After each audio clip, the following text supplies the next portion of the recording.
do not like, and you see a focus after the hurt from last 2 weeks ago, a focus on getting ready for a really good football team?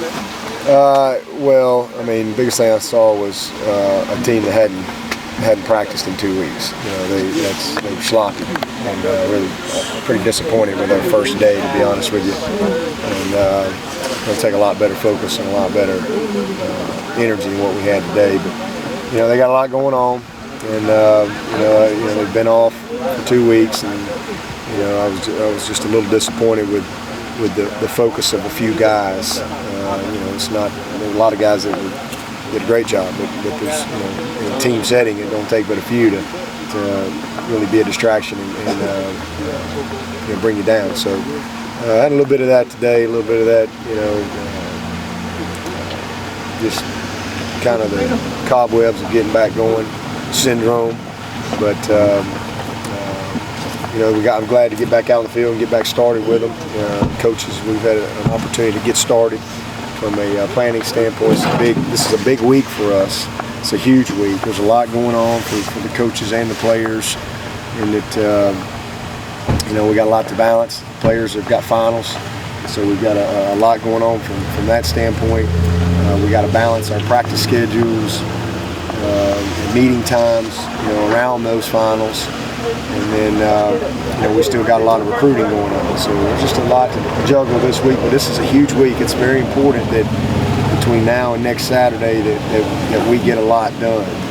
And because it's, not just fundamentally, individually, technically, but a lot done toward LSU as well. And so then when we come back in here Saturday, we don't have any distractions. There's no school. There's nobody here. And we can really have basically a week of camp, if you will, to really kind of get the plan, buttoned up, because you want to get that done before we leave. When we leave here after we practice on the 21st, we need to have the plan done. It's not something you want to do when you get to the bowl site. You get to the bowl site, there's a lot going on, and you want to just polish and really just focus and prepare to go execute at a high level. We've got a lot of work to do, but it's a start. But I was a little disappointed with today. How much contact do you guys have today? Well, it's first day back, so we were shells, but we had a pretty good bid. I mean, we had inside and team pass and Skelly and good on good. I mean, so at the end we always finish practice good on good. And so it was a pretty fair amount, but you don't want to rush back and do any live type drills when it's your first day. But we'll ramp it up over the next few days, and we'll have quite a few days of live work over the next couple of weeks. Full speed tackling to the ground, the whole deal, just to take advantage of the extra time and also balance the layoff that we've had. Do you see some similarities to this LSU defense, the defense that you just played a couple of weeks ago? It seems like defensive front, especially. Yeah, I mean they're great. They're deep. They're incredibly talented, very well coached, and they're a lot like the group we just played, a lot like Florida State. That's why they're one of the top defenses in the country. I've known Coach Chavis a long time, and I've been against his defenses a long time. Many years at Alabama, and even here at Clemson. So they do the same things they've always done, but he's got great players. And they roll them in, and they play hard, play physical, play tough, and play sound. So, this is a team that you have to physically win matchups. It's going to be a big challenge for us, no doubt about it. Do they have a weakness on defense? Are they just pretty consistent everywhere? I think they're consistent everywhere. I mean, I think Coach Miles has been there. What about 8 or 9 years or so? And so they've really done a good job, obviously recruiting, and they've had just cycle after cycle after cycle. So they have a culture in place, and they have a system in place, and they all know it. And they've recruited to it, so they've developed that great depth. But they're not a team that has many weaknesses at all. They're good up front, they're good at linebacker, they're good in secondary. But we got good players too. I mean, it comes down to making plays and execution, and this game is about the trenches. I mean, that's what it'll come down to. And if look at the 2 games that we've lost this year, We got the lead in the third quarter and a chance to win in the fourth quarter of both of them. And against top 10 teams, the margin for error is small. So it really, truly comes down to 3 or 4 or 5 plays. And in those 2 games, we haven't made those plays they have, and the opponent has. So that's what this game will be. It'll be the same deal. And we've got to take that next step and make those critical few plays and avoid some critical mistakes to give ourselves a chance to finish and win the game.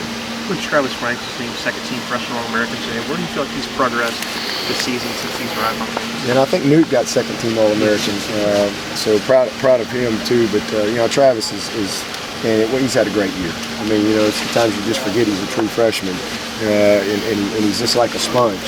But the biggest thing is just he's been there, done that. The experience factor, the knowledge, he's just grown immensely.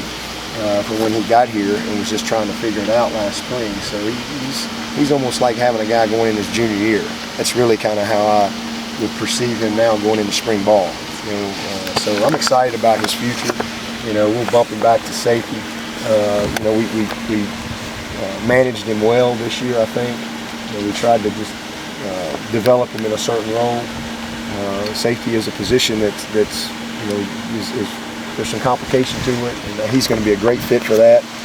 He's got great range, good ball skills. He's a hitter, and a highly competitive football player. So I think his future is very bright. But he's a good start for him. We talked about Nuke a little bit. Just talk about he's got some time away after the 21st to be around a lot of different people. A lot of different people are going to be talking to him.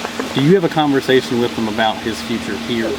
What you're looking for, what he should look for? I mean, that's something that they kind of lean on a head coach from time to time to have a discussion about whether or not this is the time to go make money playing football or come back for one more year. Yeah, I meet with all those guys, every year, and listen, I'm just the fact man.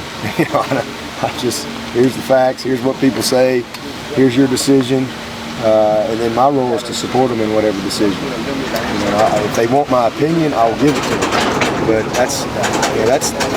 they're grown young men, and it's a decision that each person has to make on their own because they're the ones that have to live with it.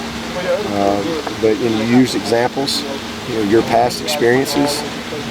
But absolutely, I meet with these guys. I go through all the things that I know that are facts. And then here it is, and then they all submit their paperwork, and that's always a deciding factor for some guys. For some guys, it's not. For some guys, they're just ready to go play on the next play. Jamie Harper, he didn't care if he was a 7th rounder or what. He needed to go to work. That's what he told me. I got to go to work. As simple as that. He said, Coach, I'm going to finish school. You can count on that. I'm coming, and he did. And Jamie Harper came back last spring, paid his own way to go all semester to school, but.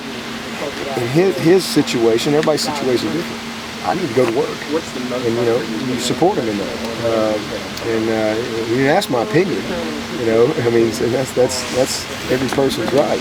I've had other people in the past who have, but I always feel like, just from a personal standpoint, if you're not a first rounder, it's to your benefit to go back to school. I just believe that, especially if you haven't graduated, and finish school, continue to develop, especially the way things have changed now from a financial standpoint. So that's what I think a lot of guys, you have to really do a good job of explaining to people, because people get caught up in these numbers that aren't reality, and it's a tough business. It is a business. Guys are not in that league very long. So that first contract is the most critical one, because there is certainly no guarantee that you'll get to a second one. But I don't know what he's going to do. I personally think he'll be back at Clemson, but we'll see. But that's a decision that ultimately he'll make at the right time. But right now, the time is to focus on beating LSU. And nothing happens on December the 31st other than a ball game. The draft didn't on January 1. So the focus right now needs to be on Clemson. It needs to be on preparing for an opponent and then trying to play at a high level versus that opponent. And then when that's over, then you can move on to the next thing. Dabo, you talked about what a jam-packed week it is for everybody, and that maybe the focus wasn't there today. How do you get these guys back to that focus? Because, I mean, the stuff they have to do is still going to be there, or does the first practice generally kind of lock them back into place? They now are back in football. Well, I wear a size 9.5, 10. The first thing you do is you stick it right in their rear. I mean, everybody needs a little motivation from time to time, and nutting at a few gassers and up downs and things like that can't help. Sometimes young people, they don't always just automatically focus. That's called coaching. That's part of our job. So I can assure you, we had a nice session after practice today. We're going to get it out of them, one way or the other. So it's really a choice on their part. And then you challenge your leadership. I mean, again, it wasn't like we went out there and just were awful, but nowhere near the standard that I expect or need for us to have a chance to play at the level that we all play at. All set.